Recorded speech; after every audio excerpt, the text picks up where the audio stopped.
to Huan, the management and faculty of the university, dear students, distinguished guests, ladies and gentlemen.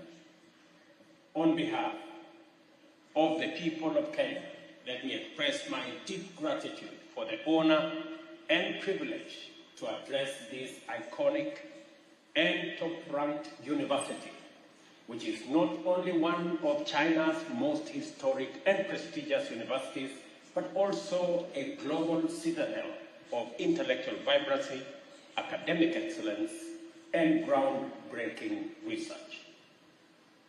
From its founding in 1898, as a symbol of reform to its pivotal role in shaping China's intellectual and academic identity, Peking University has consistently stood at the vanguard of rigorous scholarship and public service.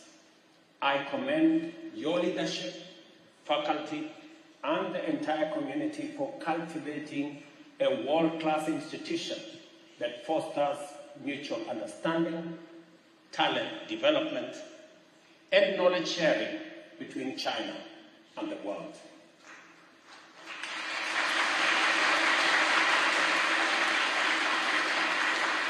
Peking University has played a pivotal role in China-Africa educational relations, having educated over 4,000 African students since 1956, including many from Kenya. We are proud of our academic collaboration, including the partnership with Kenyatta University in literature and cultural studies. These exchanges and the scholarships you provide are building lifelong people-to-people bonds and transforming lives in very tangible ways. Indeed, education is a pillar of our diplomatic partnership. As Kenya, and as we deepen our focus on science, technology, and innovation, we welcome further partnerships with Chinese institutions, particularly in STEM fields, that is, artificial intelligence, biotechnology, and the creative economy. Kenya's Silicon Savannah is established at Concert Technopolis, and our upcoming National Artificial Intelligence Strategy offers a unique platform for cutting-edge collaboration between Kenya and China. Ladies and gentlemen, we gather at a time of profound and accelerated global change. From regional conflicts, economic shocks, and climate disruption, to cyber insecurity and demographic shifts, the challenges we face today are complex, interconnected, and urgent. But within these challenges are opportunities. Opportunities for renewed partnership, bold thinking, and reimagined global architecture. Africa and China have emerged as pivotal partners in this shifting landscape, bound by history, powered by mutual interest, and grounded in a shared future. 2 days after Kenya gained independence, in December 1963, China opened its embassy in Nairobi, becoming the 4th country to do so. Our ties have only deepened since, culminating in the establishment of a comprehensive strategic cooperative partnership in 2017. China is now sub-Saharan Africa's largest trading partner and Kenya's largest overall. We export tea, coffee, flowers, and more. And I trust many of you may have enjoyed a cup of Kenyan tea or coffee, or a bouquet of fresh flowers or roses from Kenya. Over 3,000 Chinese companies operate in Africa, 500 of them in Kenya, most from the private sector. Our cooperation under the Belt and Road Initiative has delivered flagship infrastructure projects including roads, ports, and the standard gauge railway infrastructure that is reshaping national connectivity and regional integration. But even as we celebrate these achievements, we must confront a sobering truth. The post-war multilateral system is broken, dysfunctional, and no longer fit for purpose. And the escalating trade tariff war may be its final death blow. Allow me, ladies and gentlemen, to give my perspectives on 4 key aspects, namely peace and security, the climate change crisis, the global financial architecture, and matters global trade, and suggest possible ideas on the way forward. On the United Nations and the UN Security Council, no other circumstance other than the post-war situation would have made the current structure of the UN, and more particularly, the UN Security Council, and that is the 5 permanent members with individual powers, an acceptable peace and security architecture. The Security Council, once a beacon of peace and diplomacy, now has 1 permanent member invading one country, while another member takes sides in conflict, in direct contradiction to the Council's own resolutions. Yet today, the permanent members live in denial and resist reform, even as the Security Council becomes less and less legitimate and its relevance is being put to question. On the other hand, the global multilateral financial architecture is simply outdated. The Bretton Woods institutions recently celebrated their 80th anniversary. 80 years ago, we all know 2/3 of the world's nations did not exist as states when this architecture came into being. The IMF was established to buttress the gold standard, fixed exchange rate system, a system that collapsed 50 years ago. The World Bank, on the other hand, was established to rebuild Europe, an assignment now very well overtaken by events.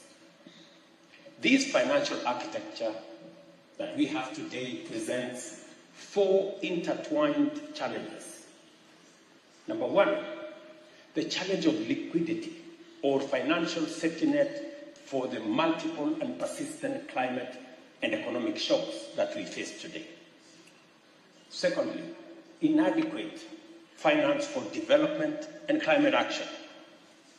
And number 3, cost of capital, what we are calling the great financial divide. And lastly, the problem of recurring debt crisis in developing countries, which is a consequence of the first 3. The climate crisis is perhaps the most urgent and existential challenge of our time. Africa, despite contributing the least to global emissions, bear the greatest burden through floods, droughts, displacement, and food insecurity. We have scientific consensus that these extreme weather events are human-induced. But even if it were otherwise, decarbonization of the economy is progress in its own right. Conservation of nature and clean air are desirable ends in and of themselves. But 30 COP conferences later, national interests continue to stand in the way of global collective action, notwithstanding the fact that the atmosphere has no national boundaries. We continue, in my opinion, to play dice with nature. When the World Trade Organization was mooted in 1945, world trade consisted primarily of goods. The wealthy industrial countries exported manufactured goods, while the less developed countries exported primary products and raw materials. But today, the world of trade has changed dramatically.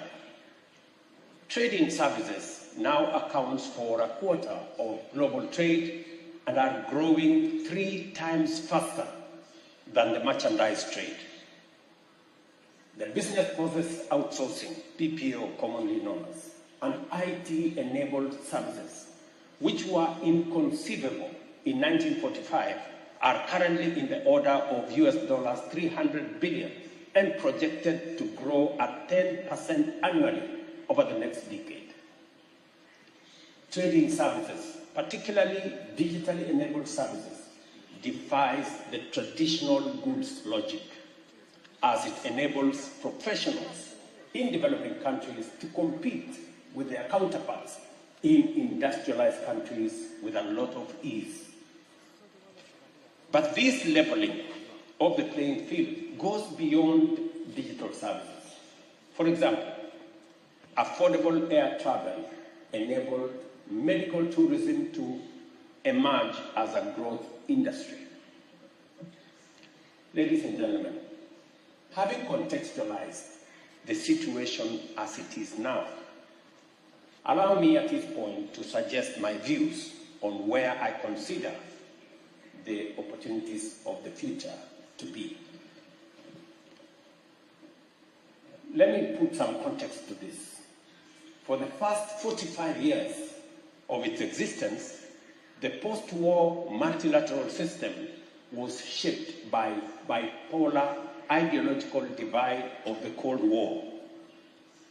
This divide, the East-West divide, suggests that we are unable to overcome the bipolar of that era, or the bipartisanship or bipolarism of that era. Seemingly, there appears to be Cold War warriors that are unable to see a world that is not ideologically polarized and are determined to reinvent a polarized world by every means possible. In a world where globalization is no longer an option, but an existential imperative, any polarization is undesirable, unnecessary, and untenable. 2 structural forces, in my opinion, have driven globalization, namely technology and demography. They are irreversible. Until very recently, perhaps no more than a decade ago, it was taken for granted that the industrialized West would maintain a competitive advantage in high technology industries, while the global South would remain in low-tech, labor-intensive, and primary goods industries. Today, disruptive, cutting-edge innovation can pop up anywhere in the world. The DeepSeek AI disruption and Kenya's revolutionary mobile money transfer technology are glaring signs of our times.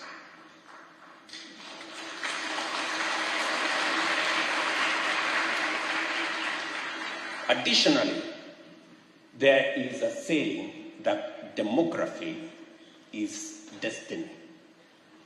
Economic development cannot be divorced from demographics. It is people who produce, and it is people who consume or provide a market. At the dawn of African independence in 1960, the combined population of the US and the European Union at 520 million was double that of Africa at 260 million. 6 decades on, it is the opposite or the reverse. Africa's population of 1.5 billion is now double the combined US-EU population of 800 million. The demographic dynamic has an inevitability about it. Aging societies would want to reverse the trend, but there is very little they can do about it. So, inevitably, capital will have to flow to where the workforce is. At 19, Africa's median age is less than half of Europe and comparable to China's median age in the mid-70s. By 2050, Africa will account for a quarter of the world's workforce, the same proportion for China today. Let me tell you this. If the first half of this century belongs to China, the second half of this century belongs to Africa.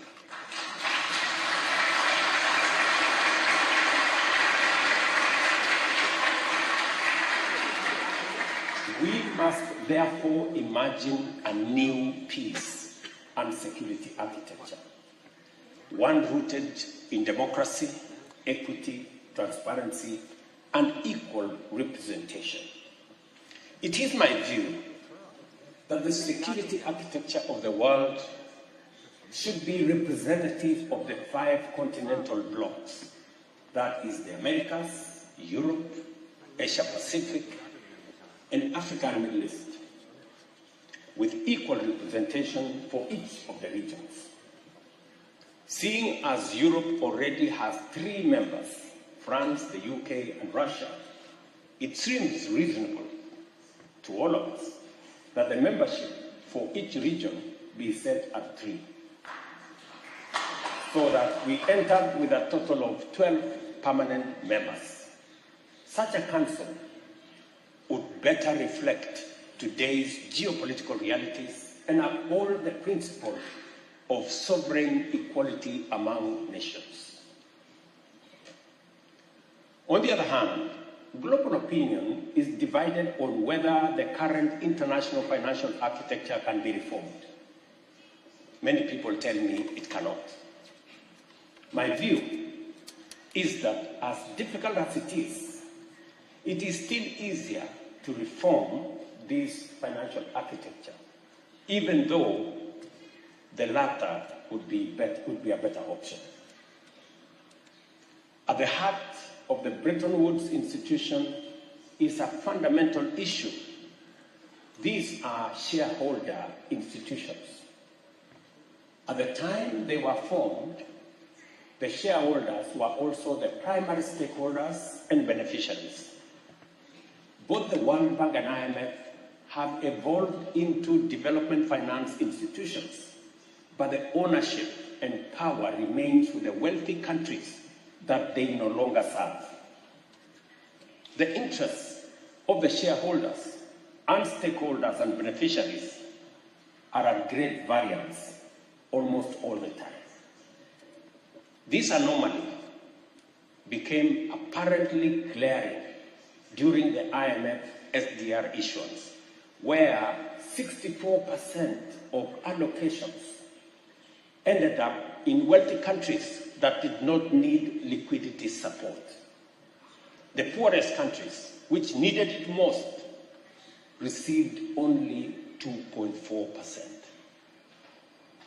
That is the extent of disconnect between the shareholders' interests and the stakeholders and beneficiaries' interests.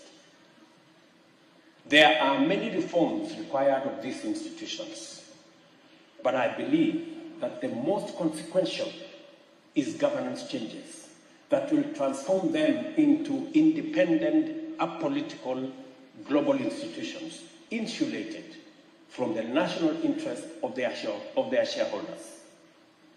And you know what? This requires no more than adopting modern corporate governance best practice.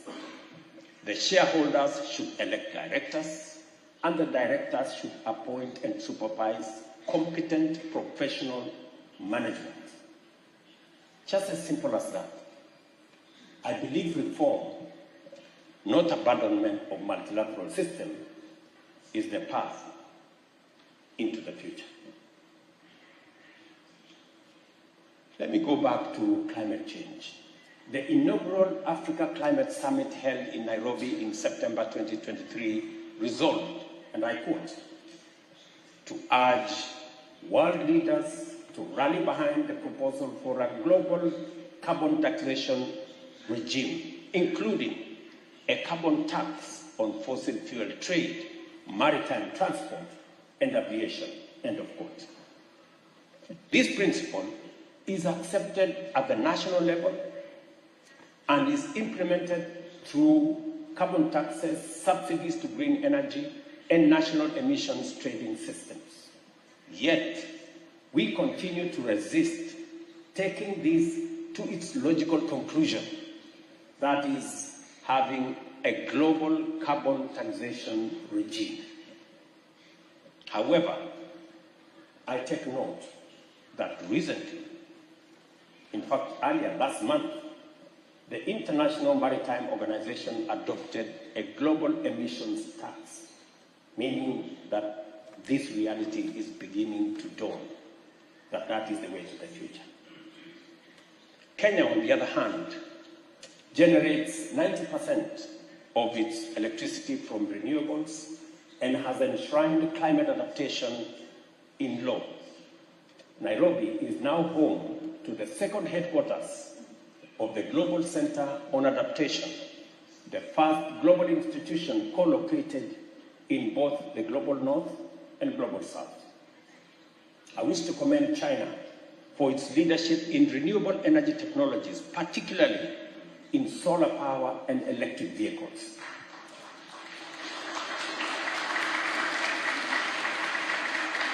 Without China, many of these technologies would remain unaffordable for much of the developing world. Today, solar panels, e-bikes, and electric buses are commonplace in African towns. This is what meaningful South-to-South cooperation should look like. Ladies and gentlemen, as the world's trade system evolves, we must update our assumptions. While the language of international trade is framed on issues of trade between countries, much of trade now occurs within international supply chains of global cooperations. Actual trade flows are captured in export and import data, provide a very limited, maybe even distorted view of international trade. Let me share one perspective. Apple Corporation reported US dollars 391 billion sales in 2024, of which America's contribution of US dollars 167 billion, while the rest of the world contributed 224 billion of that 391 billion. In effect, more than 2/3 of its market is outside the United States. Nike, another example, reported sales of 49 billion US dollars, 21 billion in North America, and 28 billion from the rest of the world. By and large, America's global corporations generate between half and 2/3 of their business abroad. The question we have to ask is, how is this value distributed? When Levi's or Calvin Klein jeans are stitched in Kenya or Cambodia, then sold in China or India, with the profits accruing to the Global North Corporation, which share of the value is global trade and which is not? It's a question I hope some of the students in this university will explore. It stands to reason that when the entire value chain is factored into the trade equation, North America enjoys an even more significant commercial surplus from the global trade than is reflected in the trade figures we are currently working with. Indeed, this is the conclusion reached in a study by the European think tank Center for Economic Policy Research, published in 2024, which was titled Globalization and Profitability of U.S. Firms. Let me quote them, and I quote, "Lower trade barriers allowed North American firms to enter new markets and utilize their intangible assets to boost profitability. Foreign profitability of U.S. firms increased by much more than domestic profitability." End of quote. It is an assignment to all of us as we discuss matters trade to know that the statistics that are available do not give a full picture of what values and what trade we are working with. There is a big difference between numbers of trading goods that is not complemented with numbers trade in services and other intangibles. Kenya's response to these realities is rooted in economic diversification and regional integration. Through the Africa Continental Free Trade Area, we aim to unlock value chains and markets across our 1.4 billion strong continent. Nairobi, our capital, serves as a UN headquarters in the Global South and as a hub for environment, finance, media, and innovation. We are also a diplomatic hub. Kenya has remained a non-aligned nation committed to peaceful resolution of conflict and sovereignty and mutual respect. We support the One China policy, a two-state solution in the Middle East, and dialogue, not escalation, in the Russia-Ukraine conflict. As we say in Africa, when two bulls fight, the grass suffers. Let us choose understanding over confrontation. Kenya's greatest asset is its people, young, skilled, and entrepreneurial. Over 80% of our population is under 35, and we are building institutions and ecosystems that will harness this demographic advantage through education reform, digital innovation, and youth entrepreneurship. Initiatives like our Silicon Savannah at Concert Technopolis and our Big Five University Research Cluster are also attracting global partnership. Peking University can play a pivotal role in this future. We encourage deeper cooperation through scholarships, artificial intelligence research, innovation labs, and student exchanges.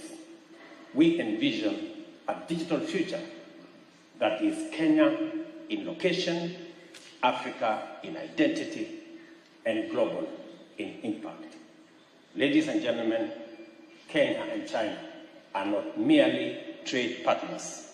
We are co-architects of a new world order, one that is fair, inclusive, and sustainable. Let us measure our success not in GDP growth or trade volumes, but in how many lives we uplift, how many futures we secure, and how much dignity we restore.